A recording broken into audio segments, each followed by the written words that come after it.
Command has new intel on the attacks from the last couple of months. They've all been non-Federation ships, but now someone's targeting ex-Starfleet officers. Coming up, the truth behind the mysterious ship is finally revealed. I don't want to be a general. I don't want to send my friends off to die. I just want to be an ensign. And so are the reasons for Mariner's increasing bouts of reckless heroism. Nick Picardo! We're Starfleet! We need to take you into protective... Captain? Oh my God. Who is the mastermind behind the mysterious ship? And what is Mariner's role in that conspiracy? All this and more. Coming up on the Star Trek Lower Decks edition of Energize. Energize. We're hilariously going into the uncharted regions of the Star Trek universe. You're listening to Energize, a Star Trek Lower Decks edition podcast. Your source for comedic analysis, colorful debate, and fun discussions about the adventures of Beckett Mariner and the USS Cerritos Lower Decks crew. I'm your host, Anthony McLemore. And I'm Steve Truitt.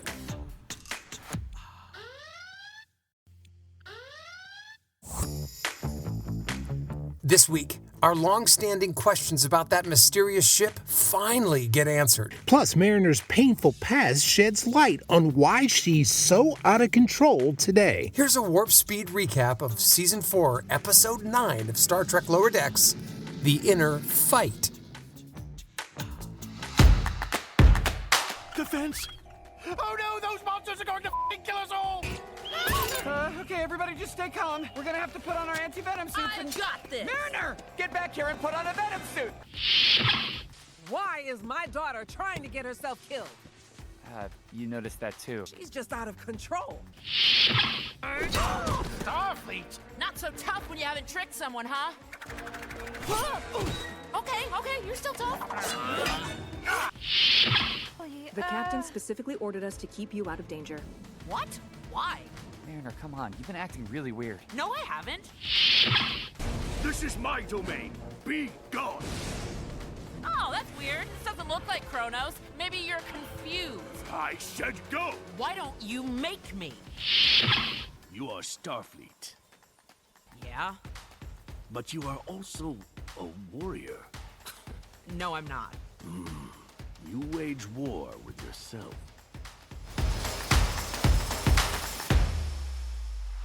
All right, Steve, in this week's episode, we finally get the answers as to the origin of the mysterious ship and who's behind it.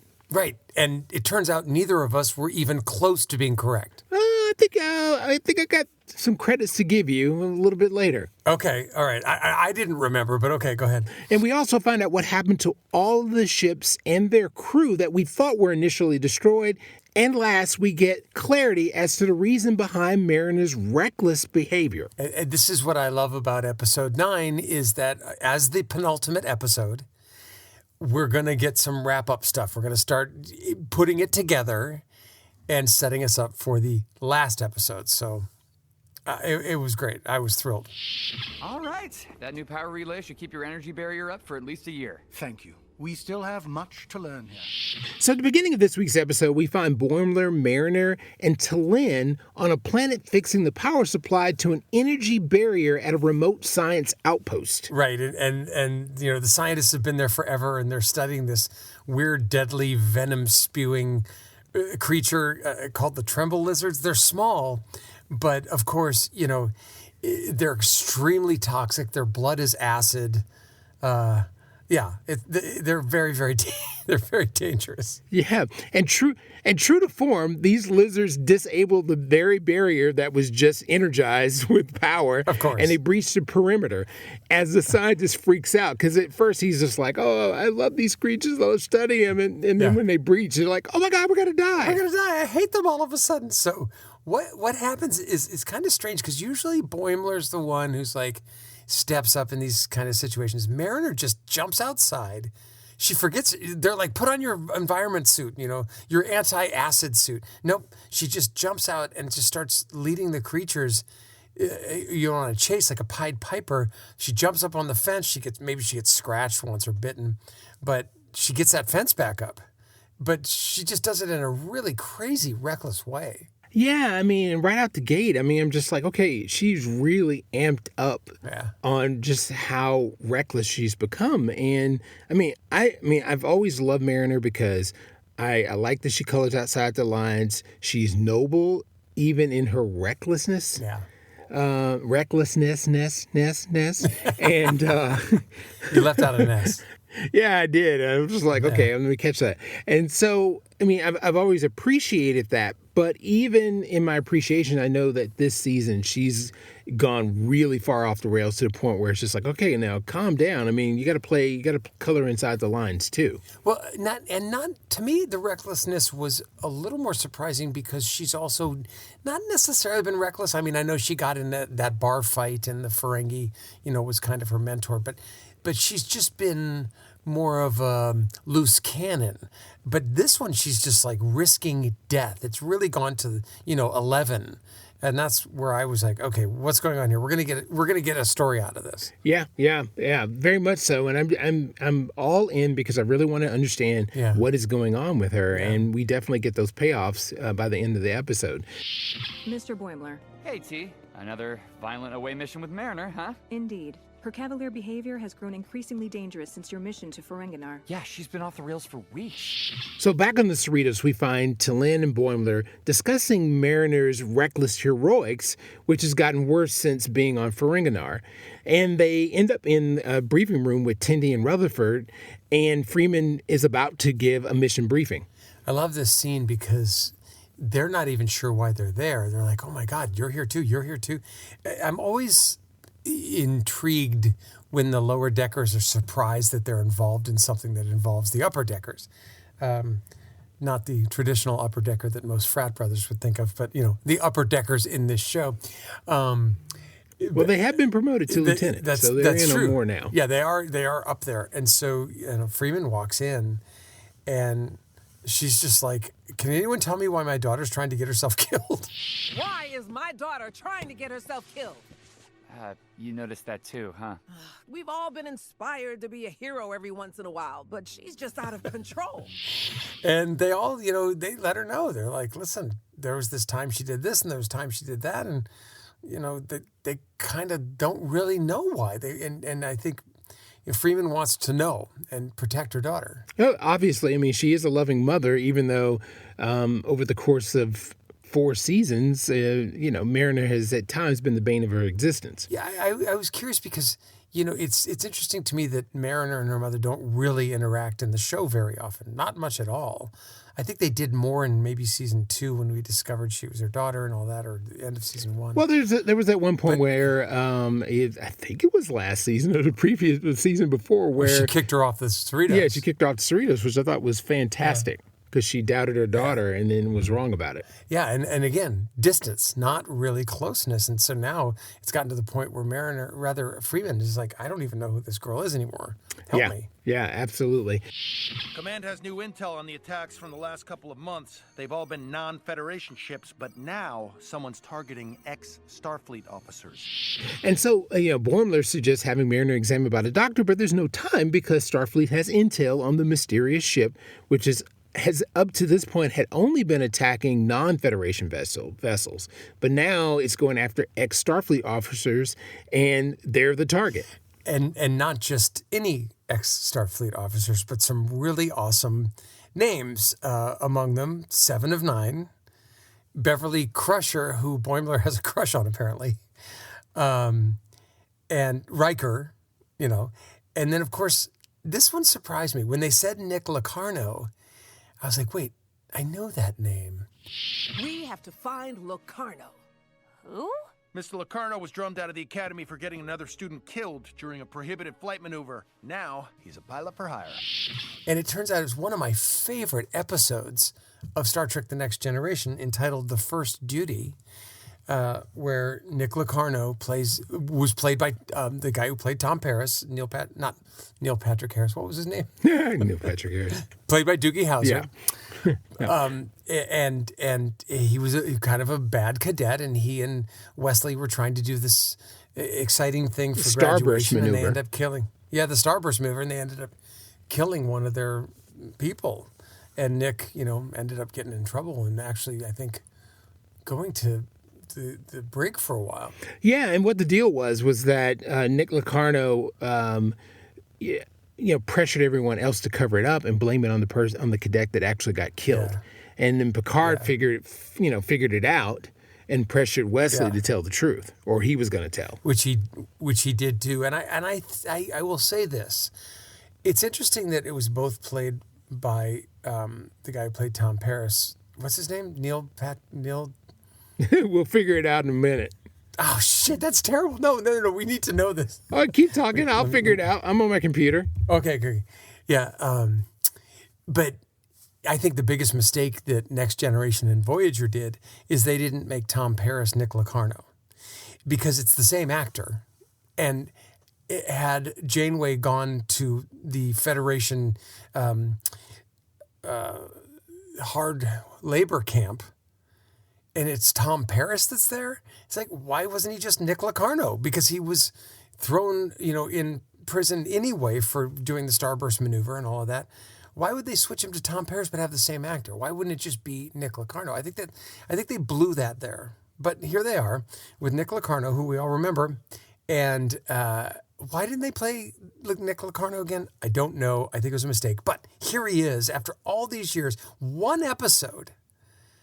And he's back. What an interesting thing to throw in there. Yeah, and so the Cerritos has been assigned to get Nick Locarno because all the other ships have gotten to more prominent players like Beverly Crusher and Thomas Riker. Of course. So, yeah. But Freeman fears Locarno's presence on the ship will just cause Mariner to engage even more in dangerous behavior because he was a reckless type. She's a reckless type. Right. And, two reckless people together is only going to create more recklessness. Right. Ness, right. So they split up again, and I like it when they split up. While the Cerritos goes off to look for Locarno, the other mission there is to distract Mariner by sending her and her friends on a fake mission to keep her out of trouble. Since when is repairing an old-ass weather satellite dangerous? At any moment we could be hit by space debris or a solar flare. Yeah, just an innocuous mission, something that's supposed to be mundane, and it appears it's going to be a weather satellite. But Tindy and Bormler and T'Lyn are going to bump it up to make it feel like it's going to be dangerous, so that Mariner is occupied. Her time is occupied with that. She's not buying it. She's kind of like, this is boring, and who cares? And she's, when is this going to happen? And, Tindy keeps going, oh, wait, this could be something. And they're all trying to just make it look like it could be interesting. But yeah, she's too smart for it. Yeah, but things take a turn when Tindy mentions that somebody's tampered with that weather satellite. Yeah, and I wasn't sure if that was real or if it was something that was, it was fake. It confused me at first. Yeah, but then you see that they're being observed by this Klingon ship. A bird of prey? They're locking weapons! Everyone, hang on! Our shields are inoperable. This is your fault. You wish for this. Activating emergency transport! And I love this because when that Klingon ship decloaks, it looks like every decloaking Klingon bird of prey that we've seen in Next Generation, in the movies. It's that wonderful, they must have taken it right from there. The wonderful ripple effect of appearing and disappearing. Yeah, and then the photon torpedo comes right out of that red circle in the front, and that looks just like it. And the shuttle takes off, but yeah, there's no match for the ship itself. And Mariner jumps right into action, and she takes over the controls, but their shields are down, and so Tindy beams them down to the planet just in time as the shuttle is destroyed. She's smart. Yeah, that was really super smart. Yeah, and Mariner's excited about the danger once again. Yeah, she's thrilled. So they get down there on that planet. They realize immediately they're not alone. They hear sounds. They see things. Something doesn't add up. We're nowhere near Klingon territory. Shh. Someone's here. Triple 5's supposed to be uninhabited because of all the electrical storms. Don't worry. I'm ready for anything. Suddenly, they witness, while they're kind of hiding, although Mariner doesn't want to hide, some Romulan is attacking a Ferengi who wants information, but maybe it's just a trick to capture someone who's tracking them. The first thing I'm thinking is, okay, Romulans and Ferengis don't hang out together, blah, blah, blah. This is what's happened to all of those people. That's where I get it. I'm like, okay, that's where this mysterious ship is putting all of these people from the ships, right here on this planet. Yeah. And so them attacking each other is actually a ruse to capture this other person who's tracking them. Right. Yeah, I like that. Yeah. So they both were attacked by the mysterious ship, and everyone's dropped on this planet. And I love this. I it was when we found out that they weren't destroyed, but that they were actually transported somewhere. I knew that we'd land on some planet where we'd find all of them, or some prison planet or something. And here they are. It was cool to see. I loved seeing all the different species there. Starfleet! Not so tough when you haven't tricked someone, huh? Okay, you're still tough. And so then Mariner jumps into this fight with the Romulan, and she's excited about kicking his ass. But the captive creature then attacks them, and Mariner's injured, and her friends, drag her back. That was funny because every time she gets into trouble, she gets her ass kicked. Well, she kicks ass too. She wasn't like beat down. She held her own. She does, but she holds her own for a while, but then she gets leveled. You know what I mean? She gets beaten up pretty good sometimes. So they later, when they're kind of recovering or on their own, they find that buoy that's connected to the orbiting weather station, the one that they were working on. And Tindy, of course, thinks, hey, we can use this as a distress signal. Yeah, and, Mariner wants to go there right then and there, taking the direct route, and Bourne was like, no, why don't we do this under the, tomorrow undercover and everything, and, and she's just ready to kill it. But T'Lyn spills the beans. The captain specifically ordered us to keep you out of danger. What? Why? Mariner, come on. You've been acting really weird. No, I haven't. You have repeatedly demonstrated a negligent attitude towards your own well-being. We're worried about you. What are you thinking at this point? Like, what is your thought about why Mariner's acting this way? I'm clueless. I mean, because it seems like she has a death wish. I don't think she's trying to prove anything. She's just gung-ho about, at one point I was thinking that maybe she was suffering from some kind of illness or something that was boosting her adrenaline or something. Yeah. Maybe from that thing, because when she said she got scratched or got some stuff on it from that alien in the opener, maybe that was it? Yeah, but she had already went out there to the perimeter fence before, Yeah, and so I was just like, okay, well, I'm just ready to ride it out and see what happens. But T'Lyn spills the beans, that Freeman ordered them to keep her out of danger. And they confront her about her behavior. Yeah, and they're like, look, you've been acting weird. We're your friends, and we're worried about you.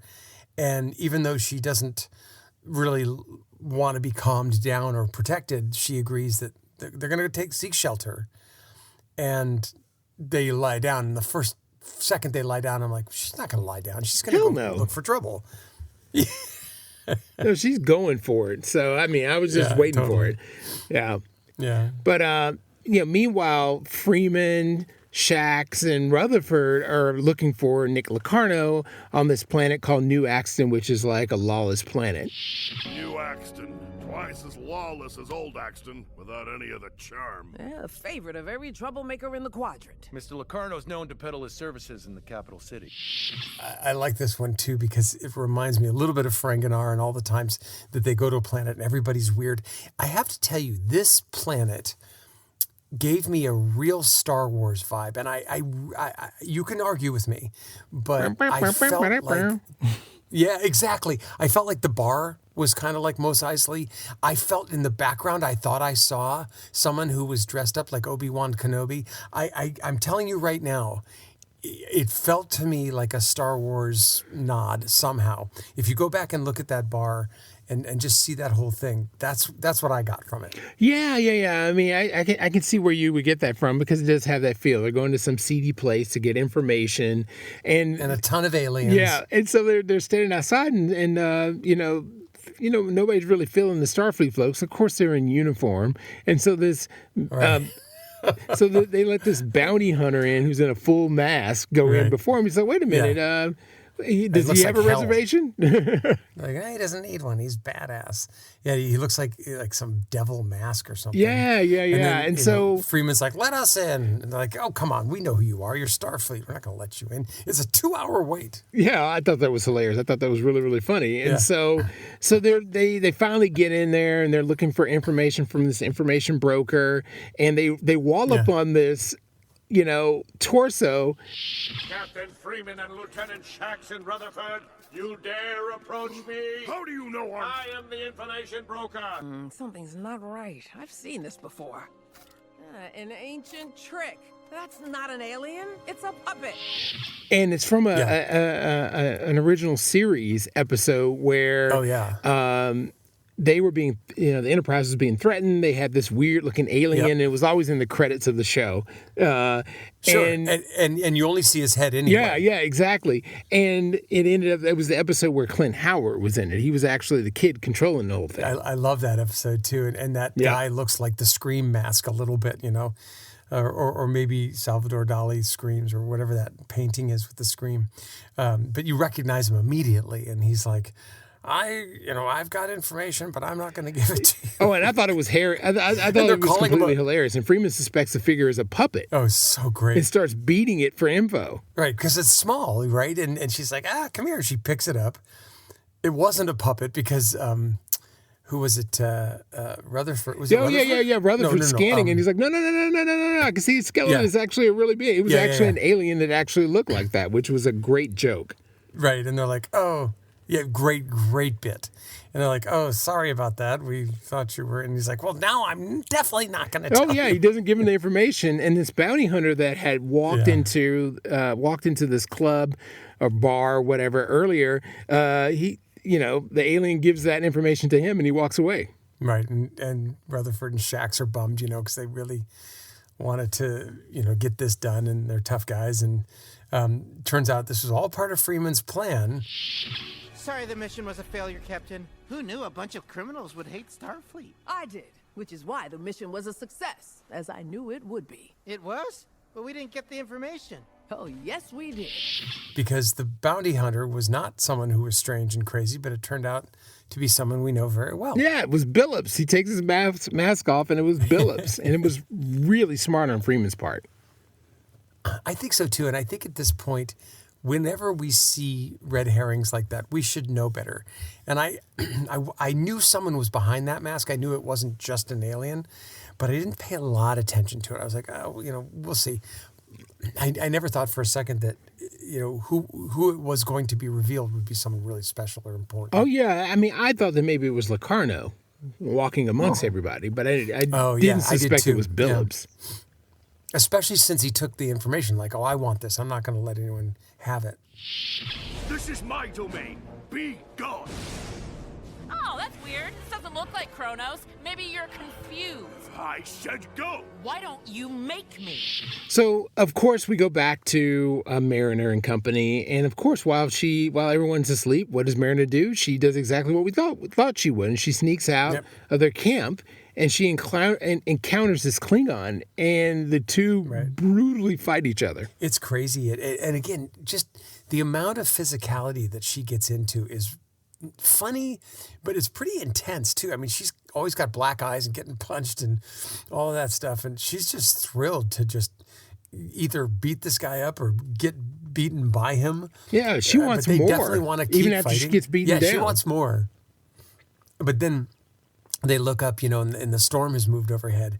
And this is my favorite part of the episode, was it started to rain, but it didn't rain droplets. It was raining like knives, like ice knives. Oh, yeah. It was raining down, so they had to flee. Or metal knives or glass knives. Yeah. I liken them to ice daggers. Yeah, I think that's what it was. And they're just... What is it about Mariner? Look at every episode this season. Almost every episode, she gets stabbed by something in the shoulder. Oh, yeah. Yeah. She's got just a ton of scars, I'm sure. Oh, most definitely. So these two, seek shelter in this hollow tree or cave, small cave. She's still wanting to fight in the, the Klingon's like, no, this is a confined space. We can't do that. You are Starfleet. Yeah? But you are also a warrior.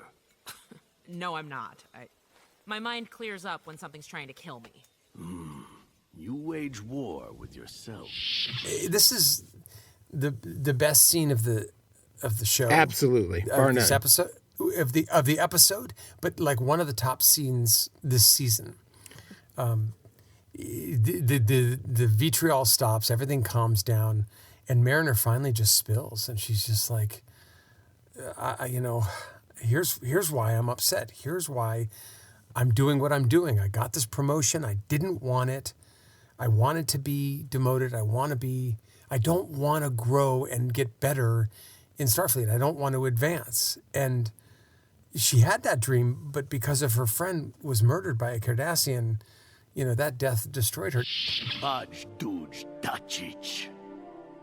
Honor your friend, slay your enemies, and study your, what is it, plans? Yeah, sometimes it's planned.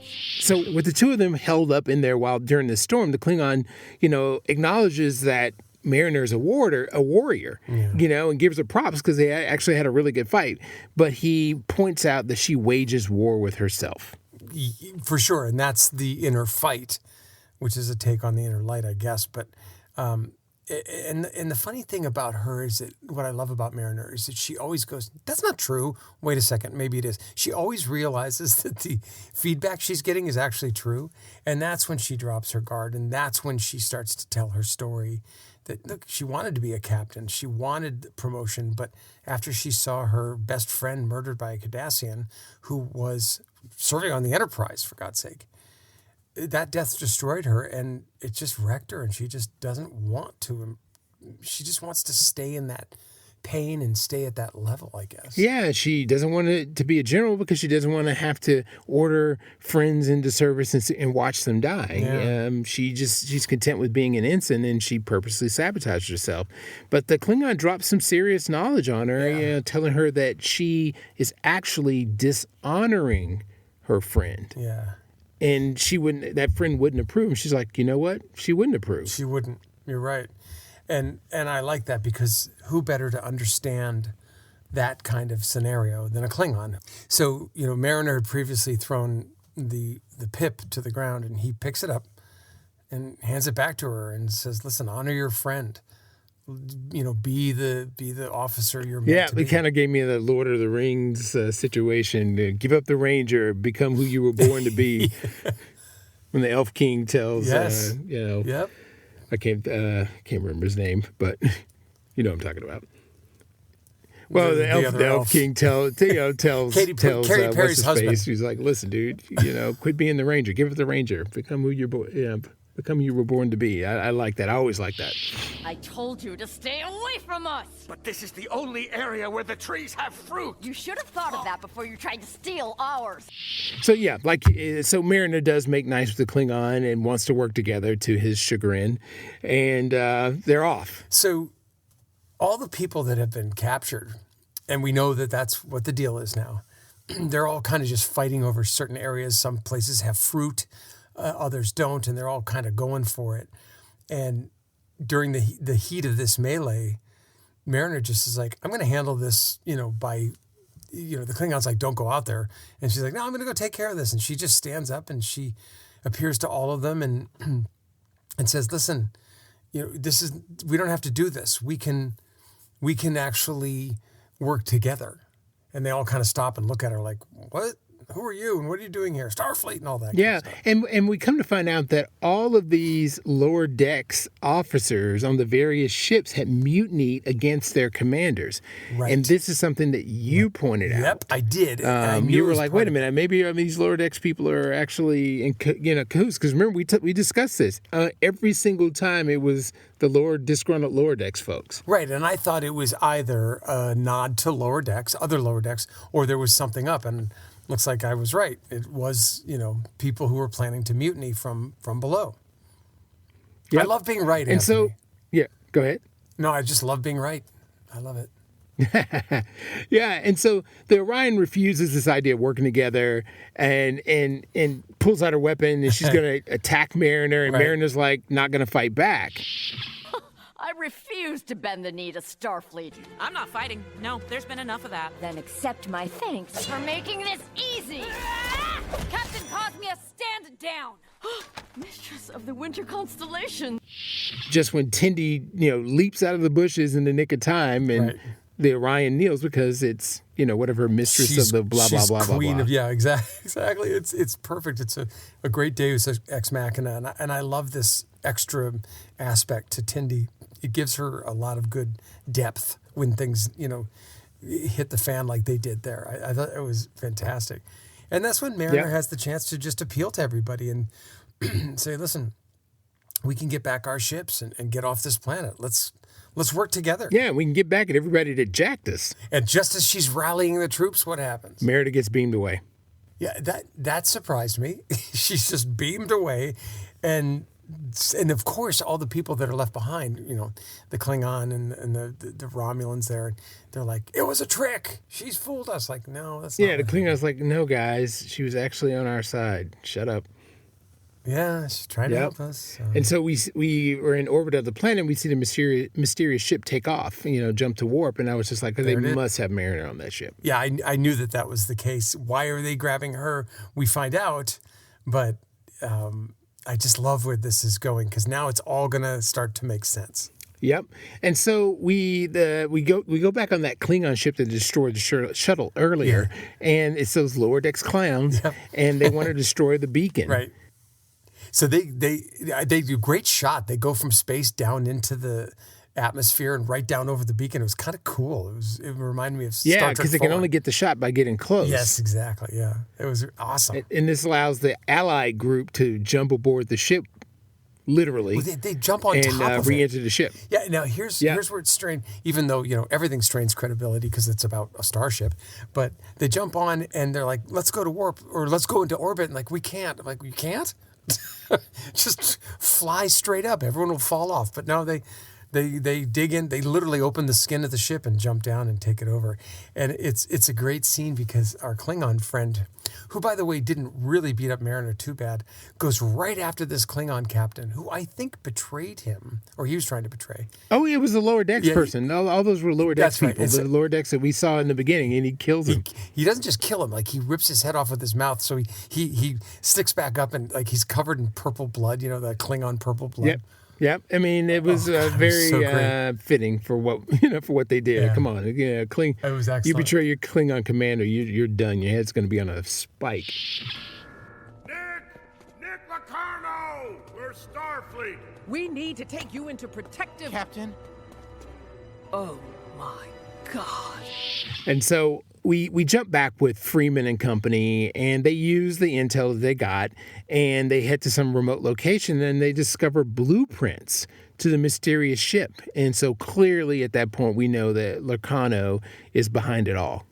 Yeah, and has he rallied disgruntled officers? It looks like that's what's happening, that he's leading the charge of the lower deckers against their, superiors. Looks like that's what's happening. Oh, yeah, and it would make sense. He got kicked out of Starfleet. He's disgruntled because his career was ruined, and he rallies other disaffected folks somehow. I would love to know how he got all those from different species to do this. So it'll be interesting to find out what the situation is. Yeah, and they did mention, we saw a few episodes ago where one of the, I think it was the Ferengi ship, where one of them was actually talking to that mysterious ship. That was a clue. And then in this case, I think just Freeman, in time, or whatever he said. Yes, and Freeman said something like he's been communicating with them. So it's definitely been an alliance that he's had, with those lower deckers. Oh, yeah. Yep. And so now we're aboard the mysterious ship, and Mariner wakes up aboard. What in the minimalist hell is... Whoa! Hey, relax! Nick? What the hell are you doing here? We're gonna cause some trouble together. And she's in this really plush Apple Store looking ship. It looks really nice. I don't know where he got it, but that's the ship that he's been using. I don't know where he got the beam to make it look like he destroyed ships.